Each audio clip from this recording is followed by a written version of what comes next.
Hello, welcome to another episode of Mega Manga Monday. I am Jason Hahn, writer for ScreenRant.com and host of Mega Manga Mondays. Today, we are talking about Chainsaw Man, chapter 118. We've been kind of behind a little bit, so we got a lot of Chainsaw Man to talk about. Some very exciting stuff going on between Denji, War Devil, and Asa. But I'm not going to be here just talking about it all by myself. I got some buddies. I need to get better at that. I got some buddies here to talk about Chainsaw Man with me, and I'll have them introduce themselves. Steven, how you doing today, bud? Hey, good. Yeah, my name's Steven. Write for the Screen Rant section on comics, manga, and anime, and also interviews. I'm currently trying to get an interview with someone from Crunchyroll about the new Tokyo Ghoul live-action movie, but we'll see where that goes. But yeah, I didn't hear about that announcement. Oh boy. Yeah, it just dropped on Crunchyroll. I'm like, crap, I'm watching that. So I've been watching that this morning. So the movie's already out? Yeah, it's out on Crunchyroll. Just dropped. I'm like, oh crap. All right. Oh man, I gotta tell my wife. She's a Tokyo Ghoul fan. But speaking of fans of stuff, Todd, how are you, man? What's up, guys? Yeah, I'm Todd. You might know me from the Boruto podcast. I'm fairly new here on Chainsaw Man. I got this tuft of hair here that's not cooperating because I just got my hair cut yesterday. Logging you out, man. We can't have you on. I'll just turn my camera off. But yeah, what do? I work at Target. I used to write for Screen Rant with these guys. Hopefully, maybe someday soon I'll do that again. But yeah, right now I work at Target, and I'm just excited to be here to talk about Chainsaw Man. Well, yeah, man. Excited to hear your thoughts on Chainsaw Man. I know you've done a lot of really good writings. Oh, that's an interesting new one. I know you've done a lot of good writings related to anime and manga and stuff like that. So we're glad to have you on, man. But yeah, as I said, we're kind of a little bit behind on Chainsaw Man chat. So we'll go ahead and just get right into it. We just got out of the aquarium, Infinity Devil, I think. I'm not sure if it was like we got the reveal and Asa and Denji had an amazing bonding experience after she embarrassed herself. I think the last time we talked was when Asa broke her phone trying to get the connection. That sounds right. Yeah, everything was getting pretty dire for everybody trapped in the aquarium. People were losing their minds. People were licking glass. Just very strange behavior. But that's when Denji came in, did his shining MC behavior.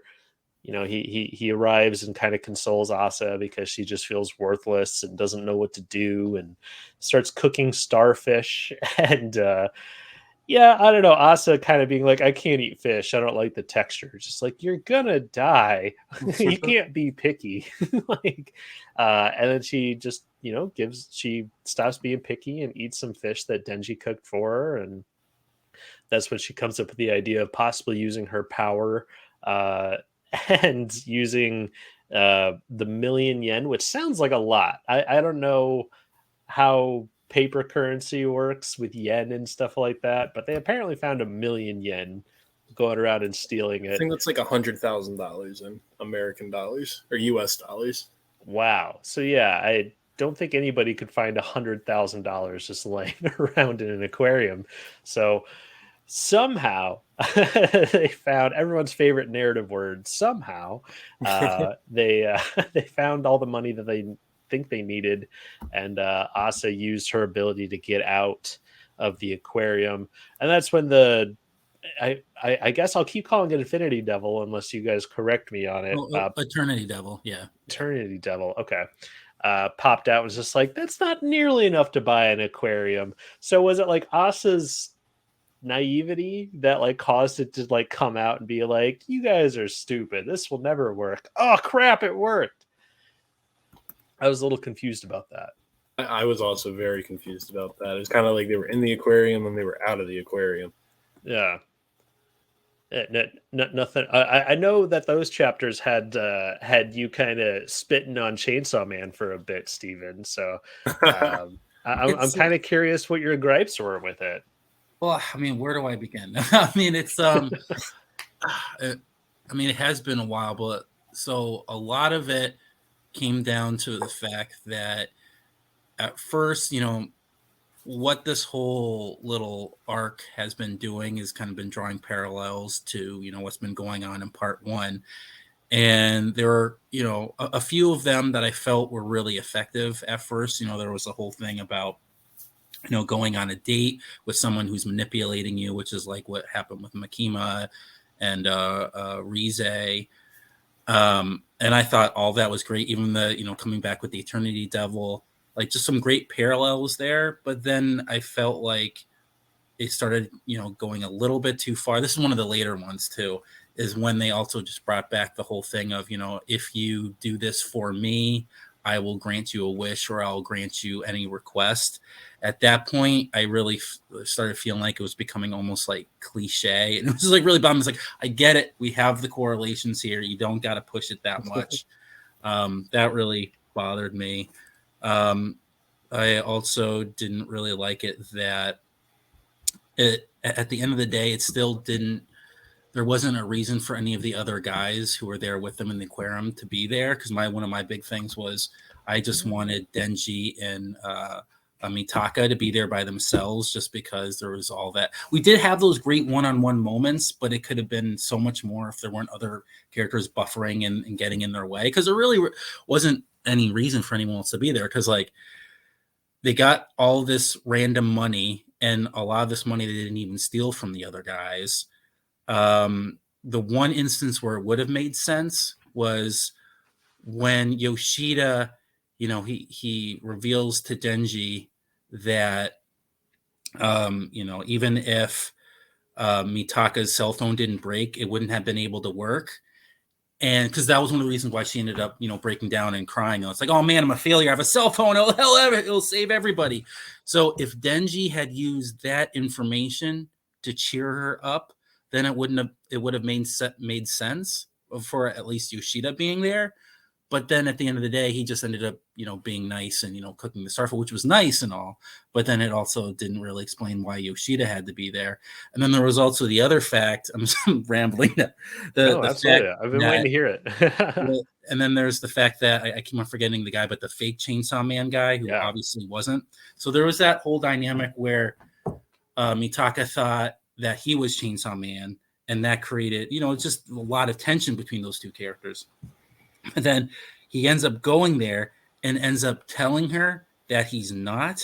And then there was no reason for him being there because he actually doesn't play a role there. So he ended up just canceling that tension between them. And it just really bothered me. It's like, then why is he there? Because like now there's like no tension there. So well, now to jump ahead to like the end of this newest chapter, I think that was all set up for. Well, yeah, but now he's like sneaking around, but he could have just shown up anyway. Because if you think about like when we first were introduced to him, he's all like, "Ha ha! I'm the greatest. I'm the class president. I'm Chainsaw Man," and everyone in his clique is just like, "Oh yes." Yes, we love this guy. He's so good. And then with him going through everything and revealing, it's just like, no, I'm actually a big fraud. I suck, and we're all gonna die here. I was like, oh, okay, this guy does kind of suck. So when he shows up at the end of this newest chapter, and we'll get into where I think his plot's gonna head. I think that getting to see them all suffer through the aquarium just like revealed, who those people are. It wasn't confirmed, but I'm pretty sure, I'm like 80% sure that was Kobani's like younger or older sibling. Right. Yeah. So it would be a real shame if we don't see them again. The dude who just has the eye patch now, we have more established characters for Fujimoto to play with. And I do agree, like it did seem like they just didn't have a lot to do in the aquarium, but I think it was really just set up for a bigger payoff a little bit later, because when they show up again, you'll be like, hey, I kind of know them, other than just some randos showing up and you being like, oh, okay, I don't care about these people. Well, they're just fodder to their killing.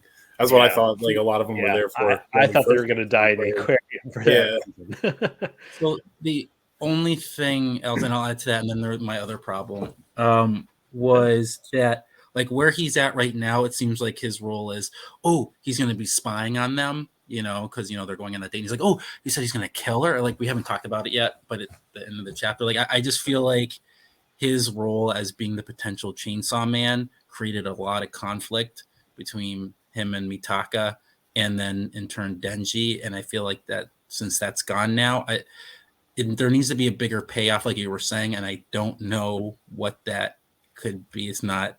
So I just still haven't been convinced yet. Yeah. And then the other thing I had a problem with was also that whole money thing when they were going around finding money.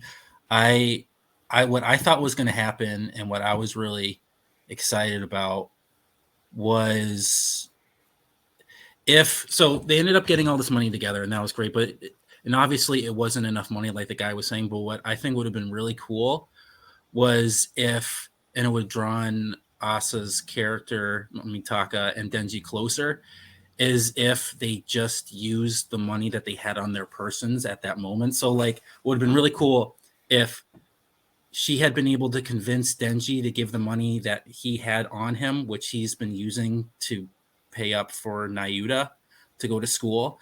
If he was able to still give her the little money that he had to her, that would have been a big moment of trust, just because, Nayuta is obviously really important to him. But then that didn't end up, and it would have just been cool that if she had been able to buy the aquarium or make it hers, if they only did it with like, I don't know, $10 worth, and it would kind of just go on to like show like what does actually owning something mean to somebody. I don't know. I would have liked that.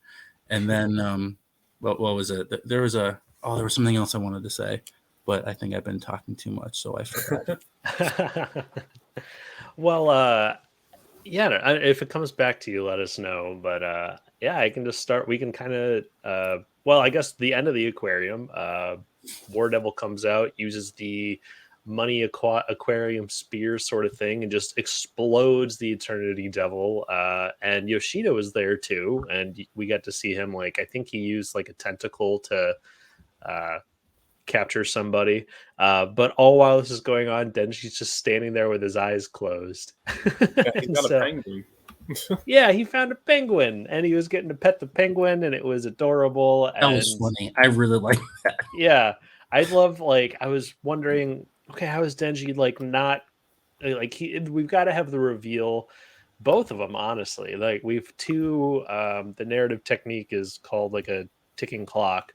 We have 2 ticking clocks going on right now of Asa finding out that Denji is the real Chainsaw Man, and Denji finding out that Asa is the War Devil.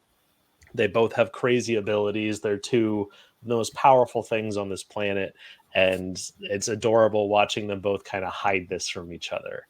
I just love the idea of like Denji just so mystified by a penguin that there's literally like a building-sized monster exploding its guts behind him, and he's still just like, oh man, look at this little guy. It's a penguin.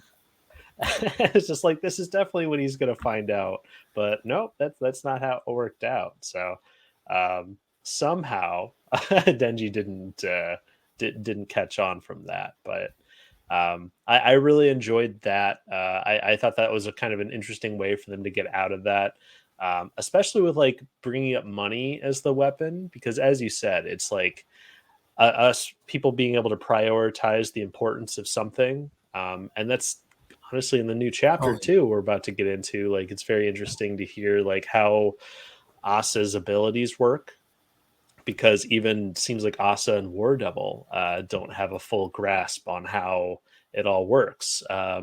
Proven in the beginning of this new chapter. 117 ended with a huge cliffhanger, and I was really glad we didn't have to wait 2 weeks to see what happens after she put her hand on his head and said Denji Spinal Sword. Because that was the perfect time to end that that chapter. I thought I loved that. I was at the edge of my seat all week until I finally got to read it. But yeah, it didn't work. She tried it a lot. Denji Spinal Cord Sword. Denji Spinal Cord Sword. Yeah. What are you saying? She tried it how many times? 1, 2, 3, 4, 5. And then my favorite part of the whole chapter is Denji puts his hand on her head and says Asa's spinal cord sword. And then her Fujimoto drew, like, that's the best expression I have ever looked at. It was so funny. Like, she's just clueless, shocked. She's shocked that it's not working, and then even more shocked that Denji is doing this, and she's like, "Oh shit, is this about to work? Am I about to turn into a sword?" Like, there's just so much emotion going on in that one panel. Like, Fujimoto just nailed it. I loved it. And yeah, even when I was rereading it, it still made me laugh so hard. It's a great moment, and even after that, like, War Devil, or Yoru, however you want to refer to her, is just like, I don't know why that didn't work. He seemed to be into you. And then Asa, same thing. He's just like, oh, I guess he doesn't like me, but I don't care. I don't like him anyway. Whatever. Being all pouty and stuff. And I really, really enjoyed that. Like, we have the tension of, like, does he really like her? I think he does like her, but why didn't it work? Like, this maybe she has to actually like him to, like, truly also, for him to be hers. Well, she didn't like the president, the teacher she killed in the beginning, though. That is true. And then there's also the thing that I forgot who it was, one of the Screen Rant writers pointed out in our Discord chat, that in part 1, it was revealed that as a hybrid, Denji is immune to some devil technique. So this might be one of them. Okay. That would make sense. But yeah, so those were knocked off a couple of my the first chunk of this chapter, just dedicated to her yelling Denji spinal cord sword, was great, and that just really helped that moment of him pulling it on her, just accentuated it so much. But yeah, I almost wonder if there's going to be, like, hardcore Chainsaw fans. I absolutely will be surprised if I don't hear it at cons whenever they say goodbye to each other. Insert friend name, spinal cord sword. Oh, that's very nice of you. Good to talk to you too, buddy. That's the perfect, like, those who know, those who don't know meme. Yeah, it would definitely be the weirdest, like, person who doesn't know anything about anime or manga is just going to be so confused hearing people say that to each other. I like but that. Yeah, I thought that it was really interesting and strange how she brought up Famine Devil, and Fammy, and she's like, "Whoa, she's your big sister?" She's like, "It's been so long since I've seen her that I didn't recognize her," which is a very strange thing to say, because, you know, these devils are, like, possessing people and taking new forms all the time, and, you know, for her to say that makes it feel like, okay, they've had a very established relationship at one point, but it's been so long. And maybe that's something that with war, you know, war has changed in the last, like, 100 years of human civilization dramatically. So it would make sense why famine and war aren't as well acquainted anymore. I think famine is something that is, you know, still plagues a lot of places in our country, or on the planet, but it's not necessarily caused by war so much anymore. It's just lack of resources and stuff like that. Which also, war only exists in video games in this world, apparently. Really? Yeah, it was like one of the like an earlier chapter. I forgot. It was something else we talked about in Discord, where they were talking about how a part of the War Devil had been eaten, and because of that, by the Chainsaw Devil, possibly, which was why there's no war in this world, but there is war in video games. And so it's like in that. Forgot. Yeah, it's like one little panel. I just remember really gravitating to that, just because it's such a. It can mean so many things, but it's kind of one of those interesting things. Like, whoa, that's actually pretty important. Kind of a big deal.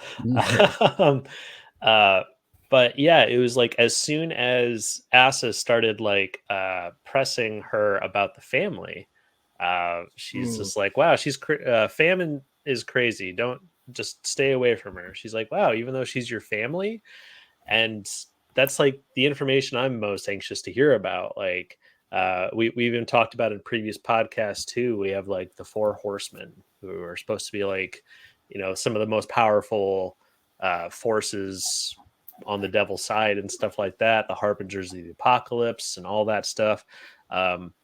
Again, that's all stuff I'm not sure if that's been like specifically said in this series, or if this is all just stuff as an audience. We know about the four horsemen and all that stuff. They actually mentioned like the four horsemen in part 1. Yeah, Makima mentions them. Yeah, it's another. It's been a bit. One little panel. It's like because I had forgotten about it too. Like everyone was like the four horsemen. Like, what the heck are you guys talking about? But yeah, he mentions it. It's like, oh, okay, yeah, the four horsemen. All right.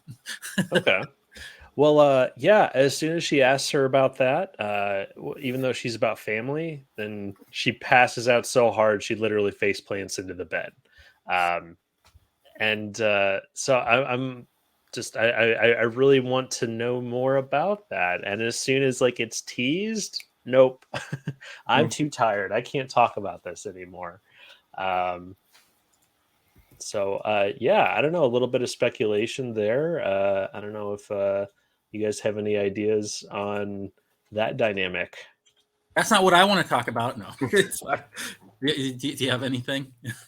I was just going to say, like, the family thing. I don't know. Like, whatever, family is crazy. Whatever you do, steer clear of her, even though she's your family. I don't know. I feel like a lot of people can relate to that line of dialogue right there in the real world. Yeah.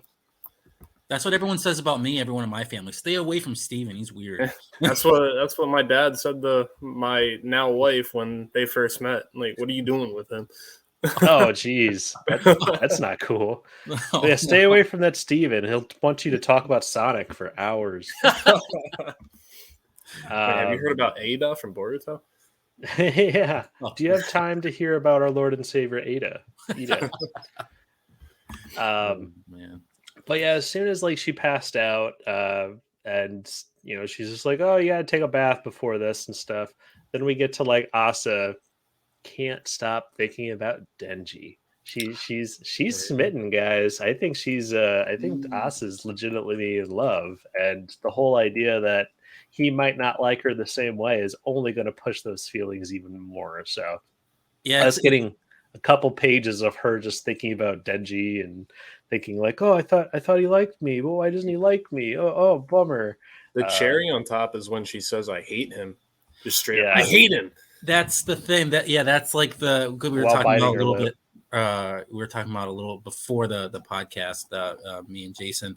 Like it is one of the like one of those great rom-com tropes where it's the main character like doesn't believe that they love the person, but the fact that they're thinking about them is proof that they are, but they're thinking that they're thinking about them because they hate them.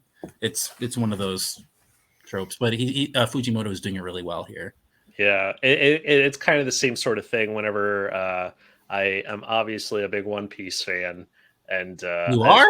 One of my favorite bits that Chopper, the sentient reindeer, does is he doesn't know how to take compliments. So whenever someone's just like, oh man, you're really good at this, he's like, shut up. No, I'm not.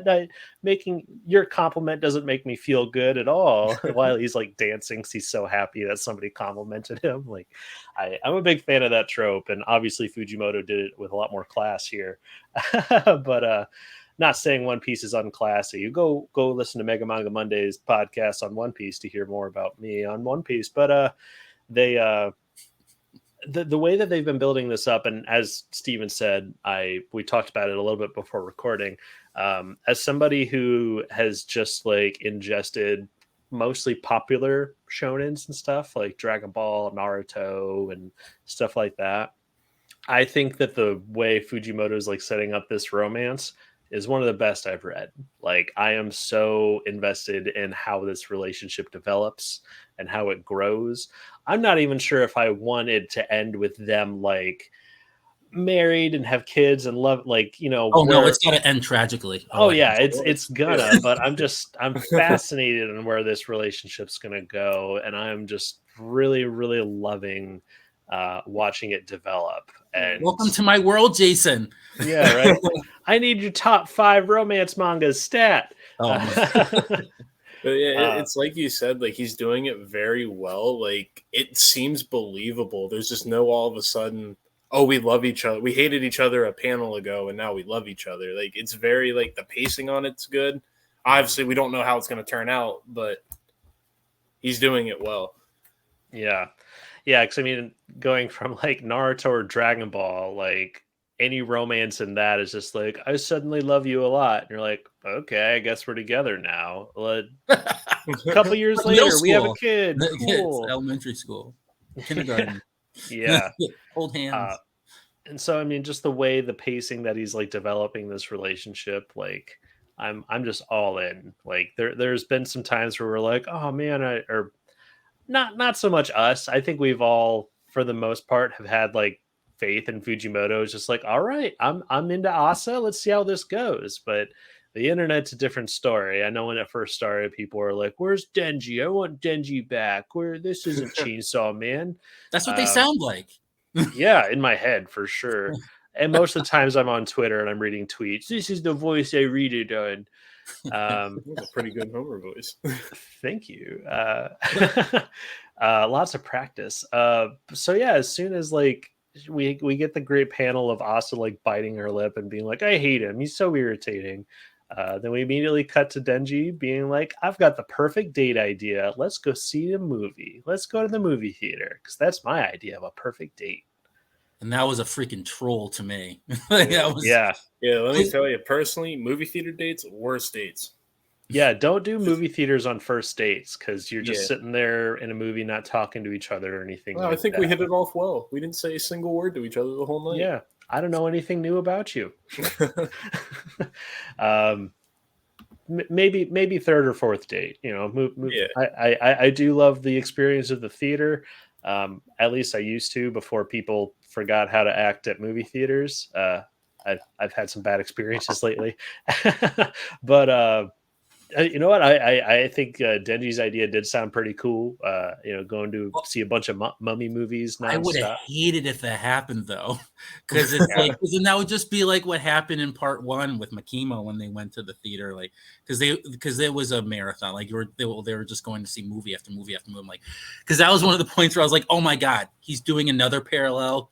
Damn it, that was good. But then there was a perfect turn, so I was fine with it. Well, it's also like I mean, it makes sense that is Denji's idea of a perfect date, because it's really the only good date he's gone on. Like, that's his most successful date that we know of. I doubt that between parts 1 and 2, Denji's been on all kinds of dates and has all this experience. The cafe with Riza, that was nice. Oh, that's true. Yeah, that would have been great if she's just like, I don't want an expensive one. He's just like, well, we could go to a cafe, I guess. Like, well, what I'm also excited for, like the fact that they're going to be watching at his house, but other than the Nayuta thing, I don't know if you've read it, all of it yet, Jason, because I know because Goodbye Eri has some really intense moments, but there is a scene, and I'm wondering if they're going to try and replicate it, that Fujimoto wrote. So it was one of his one shots that he wrote in between part 1 and part 2 Chainsaw Man. There's a scene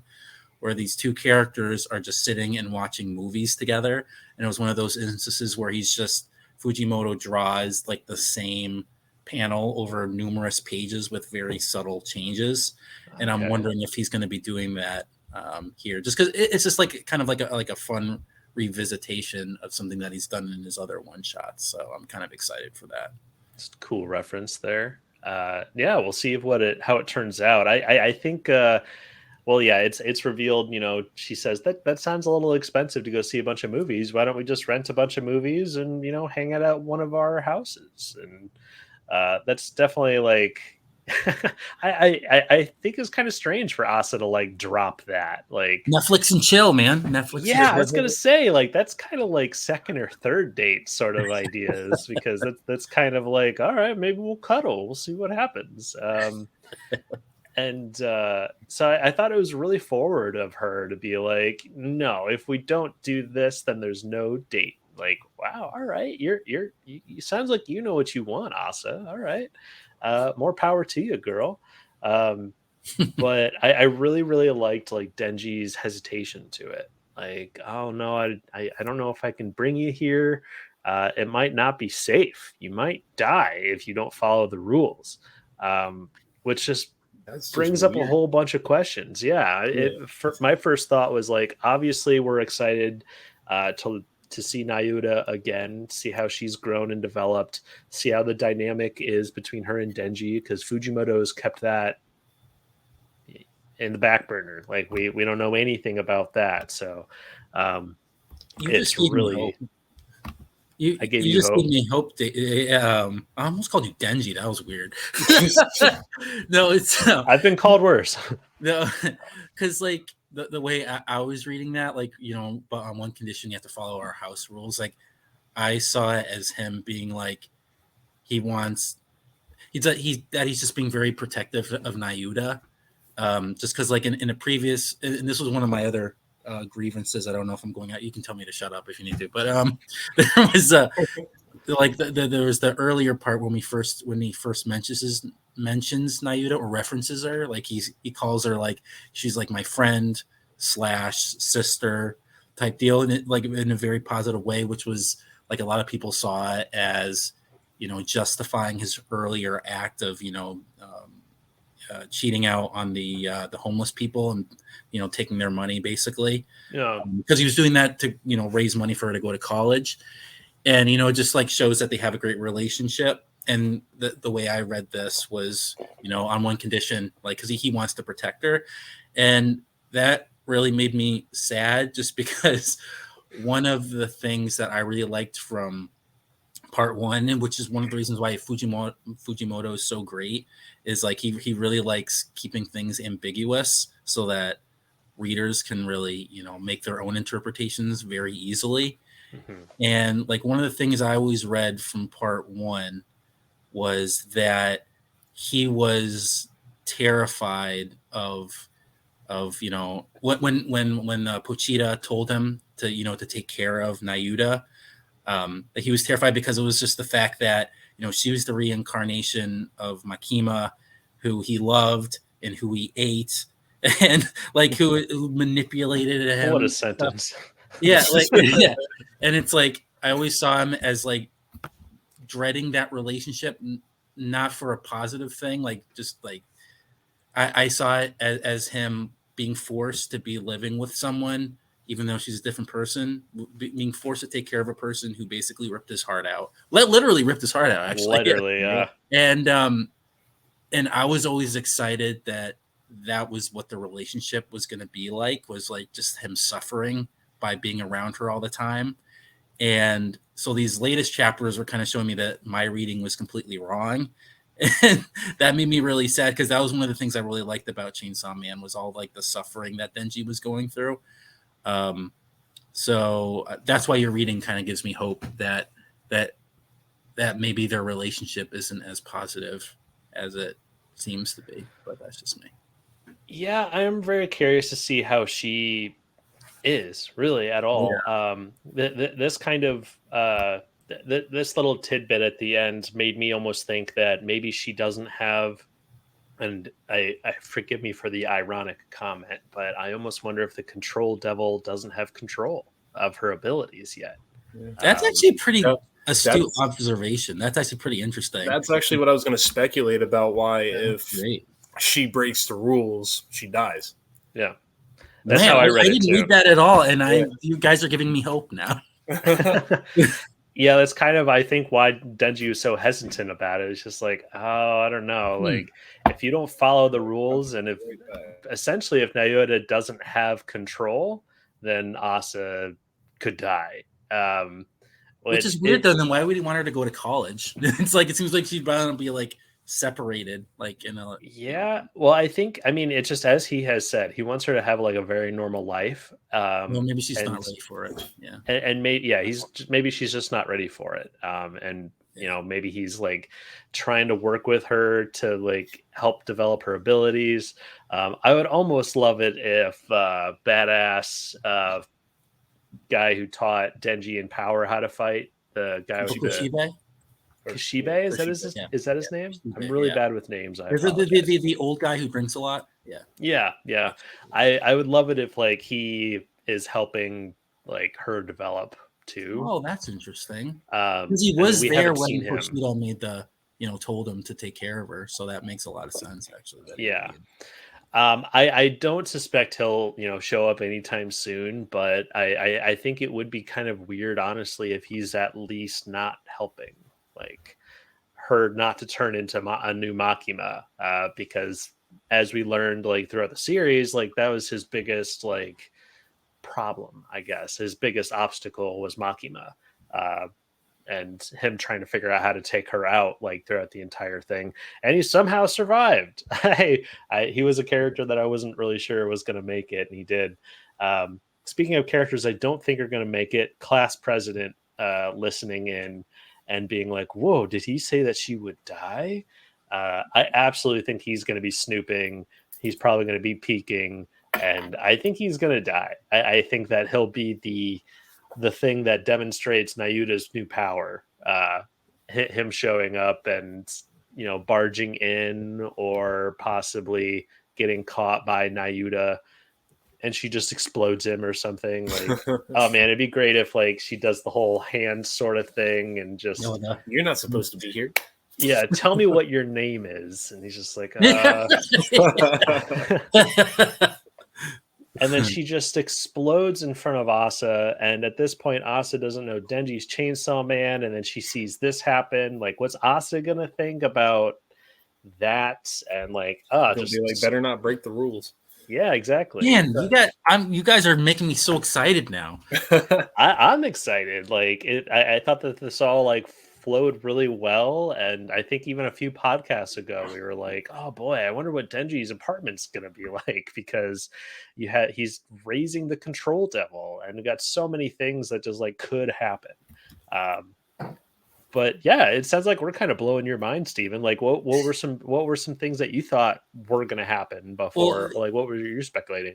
Yeah, I mean, yeah, because like what I was thinking when you were saying that you have to follow the rules type of deal, like I'm so excited now. No, it's yeah, because he was just like when he's saying that you'll die, like he was basically saying like his rules would be like you got to treat Nayuta with respect, or I'm gonna kill you type of deal. Like that's what I was kind of like he was just like being overly protective type of deal. Like okay, and man, I really hope you guys are right. Oh my god, because like I've just been like.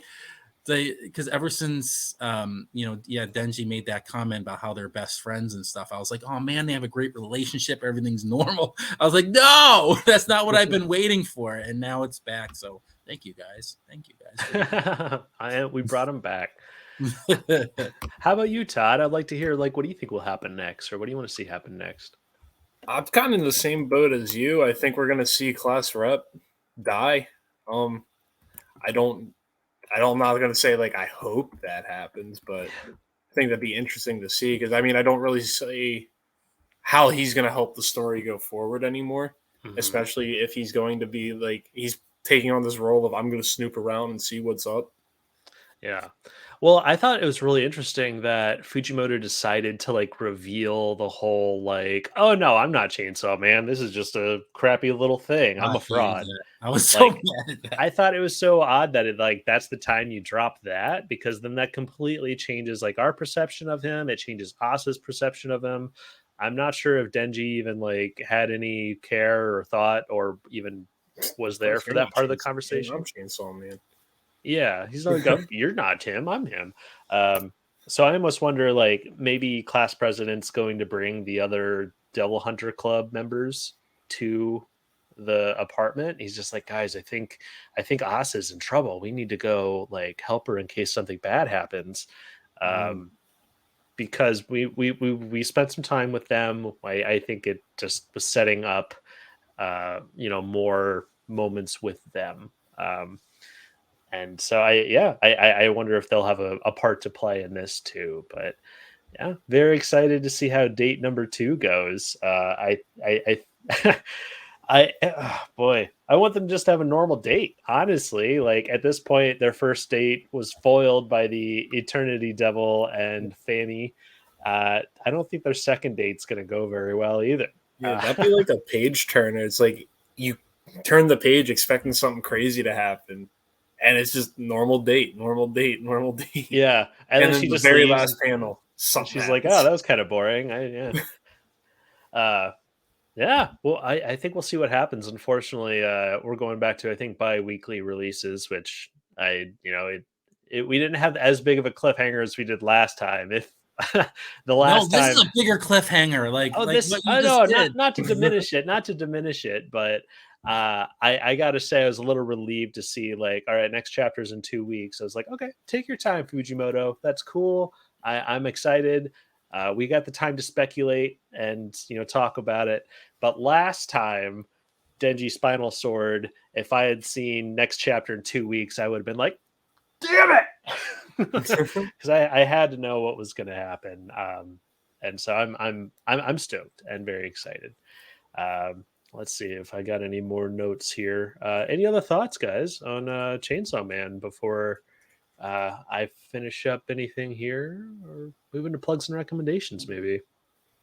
I mean, I would just say, like, one of the things that I was upset about initially when I was going through my ranting and ravings about the earlier chapters was that I didn't like it how Fujimoto kind of went against like how he normally does by going inside someone's head and telling us exactly what we already know.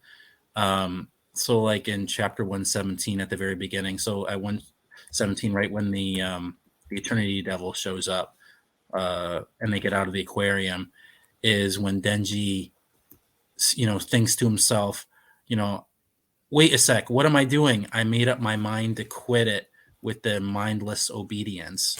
And so that goes back to that it was that massive moment during their first date when Mitaka was like, we're gonna do the date this way, and he's like, no, I'm gonna go look at the penguins. And just the fact that he did that was like massive growth. Like it was just the type of thing where you just showed it and you didn't tell it, and which is perfect. I love that type of storytelling. So then I didn't like it how in the next chapter, this one, where he actually thinks it and tells us what happened, which was already done so well beforehand. I got so mad. Like I was just like, because it's just like Fujimoto usually doesn't do that, and it happens a lot in anime and in manga, and it just drives me up a wall. It's like one of those things where just let the reader come to the conclusion. You don't have to shove it in our faces. So when it happened, I was just like, but yeah, that was one of my other grievances. So. Yeah, I too am in the camp of like show don't tell, and let the audience figure it out, which is why I love games like Elden Ring and Dark Souls so much. But yeah, I don't know, that kind of just like really solidified Denji's growth. I think. I mean, sure, it would have been fantastic if that Denji didn't say that, and we just get his actions to really influence that. But the moment where he just flat out says like, oh, nope, I'm not going to let myself do this anymore. I don't want to do it. Like, I just watching him like audibly say this sort of stuff is just like showing how frustrated he is and how much he has grown.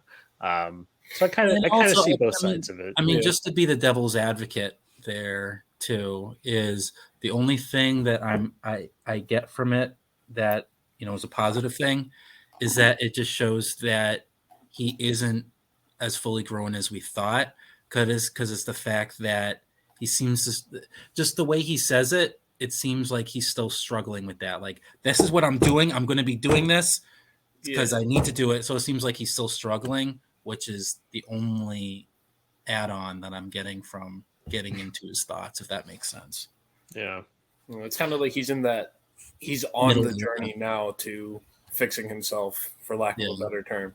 And instead of just automatically part 1 to part 2, he's figured it out. Like we get to see the transformation, the development, character development. The only problem though, like, is that like he has gone through like 2 women who he was just blindly obedient to.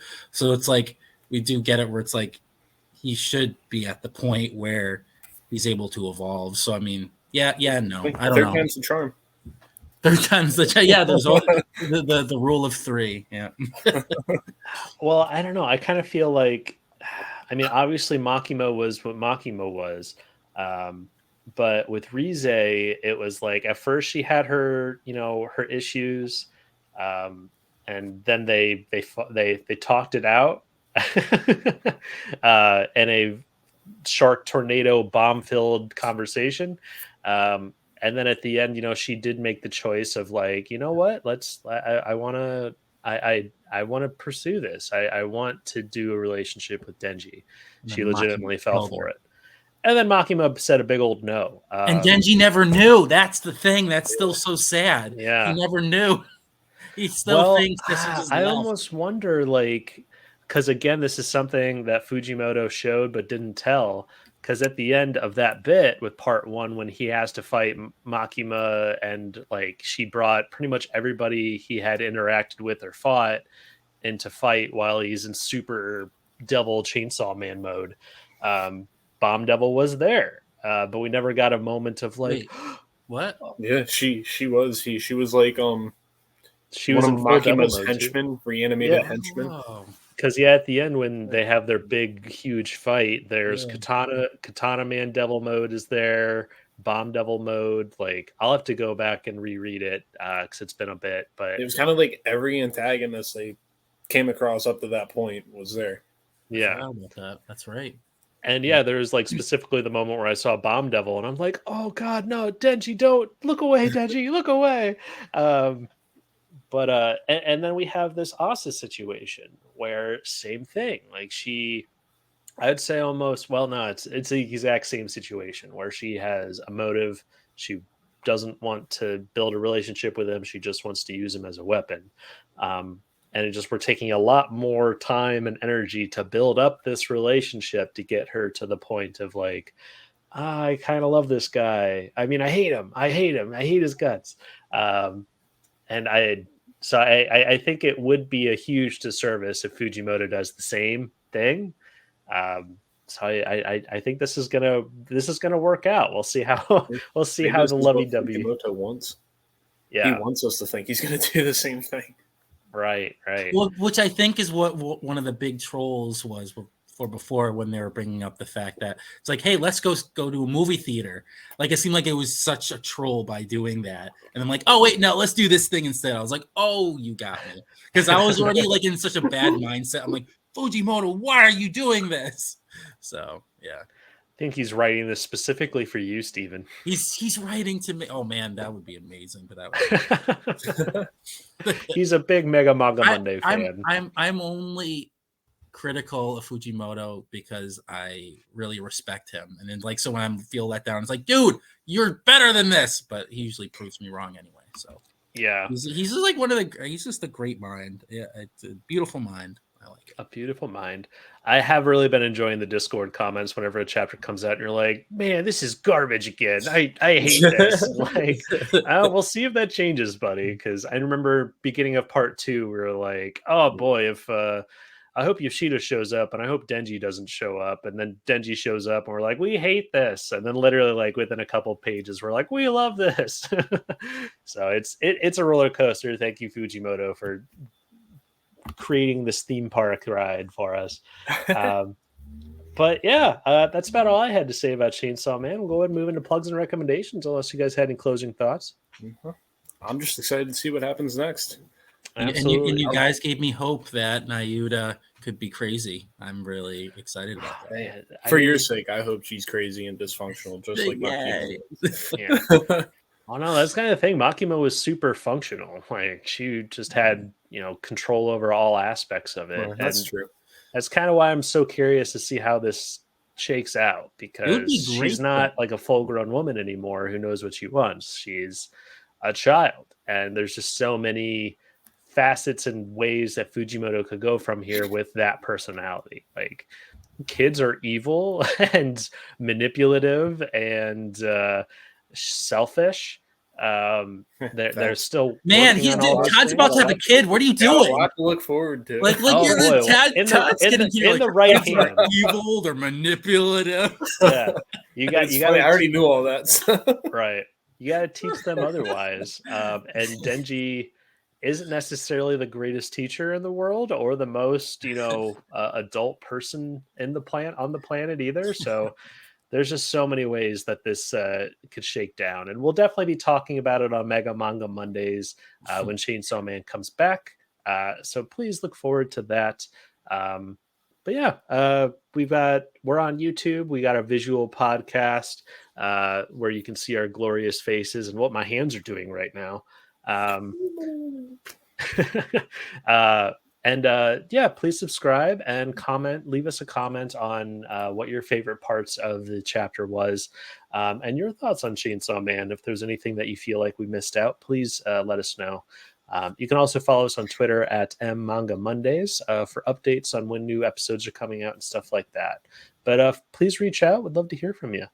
But I, Jason Hahn, also have another YouTube channel called Honzy and Friends. I usually just play some cool video games with some buddies. If you like hanging out with friends, playing games and laughing, it's probably up your alley. But right now we're playing through Metal Gear Solid 2, and we found some terrible Yu Yu Hakusho games that came out.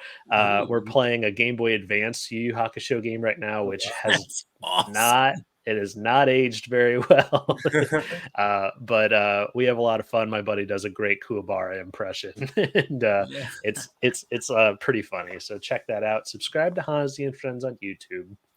But Todd, any recommendations or anything you can plug? Recommendations. I've been playing through. I got God of War Ragnarok for Christmas. Hell yeah! Phenomenal game. Oh yeah.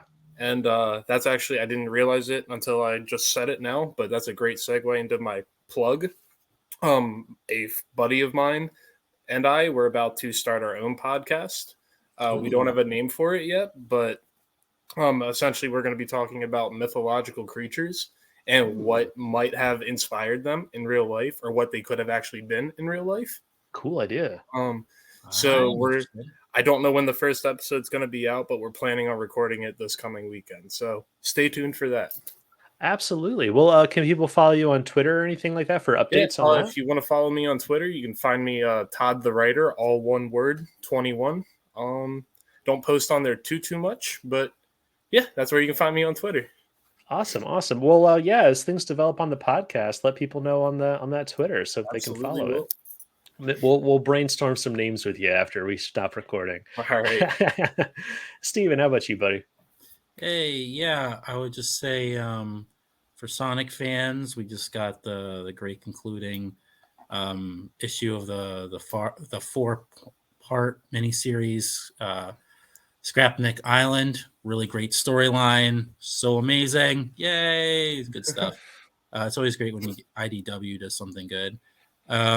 And then also the new chapters that came out today of Dragon Ball Super and Boruto were Dragon Ball Super, what are you going to do? But Boruto was actually massive. Like there's even people who don't like Boruto at all. Like one of our own at Screen Rant, Francesco, hates Boruto. Oh, yes, and he was actually very excited about this chapter. So I'm hyping it up for you guys. This is a big, massive chapter. That's awesome. I'm excited to read it now. All right. Well, we might have to do a whole Mega Manga Mondays talk about it. We'll see. We have previously discussed Dragon Ball Super and Boruto. I don't know. Our last discussion on Dragon Ball Super, I wasn't a huge fan of what they're doing. Oh, bummer. Huge bummer city population me.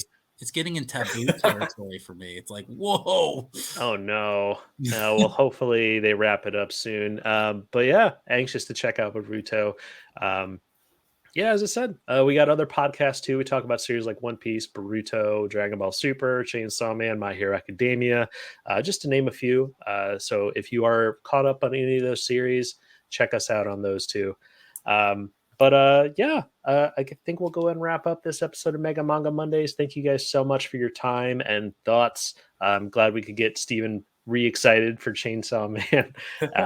We'll see how it all shakes out, but we'll see you next time. Peace.